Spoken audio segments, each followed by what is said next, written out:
Chères Ivoiriennes, chers Ivoiriens, chers amis de la Côte d'Ivoire, en ce premier jour de 2020, je me permets, pour notre cher pays, que nous aimons tous profondément, de vous souhaiter une excellente nouvelle année.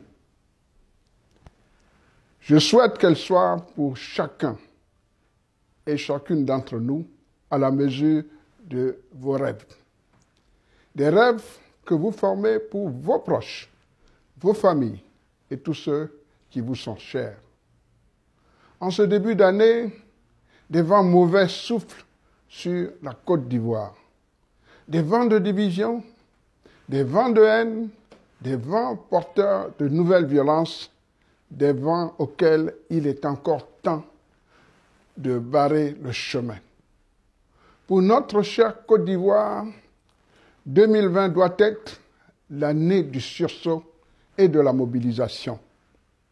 2020 doit nous permettre de renouer le fil d'une double espérance, celle de la démocratie et celle du développement.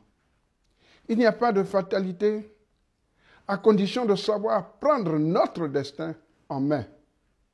En 2020, il faut savoir trouver en nous-mêmes un esprit de résistance, résister pour assurer la paix.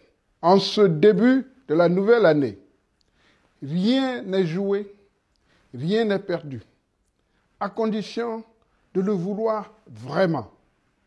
Le temps n'est plus à l'hésitation, à la tergiversation, à la demi-mesure, au renoncement, aux intérêts personnels et aux lâches abandons, mais à l'engagement de chacun et de chacune de nous pour des actions concrètes afin de redonner vie à notre terre d'espérance.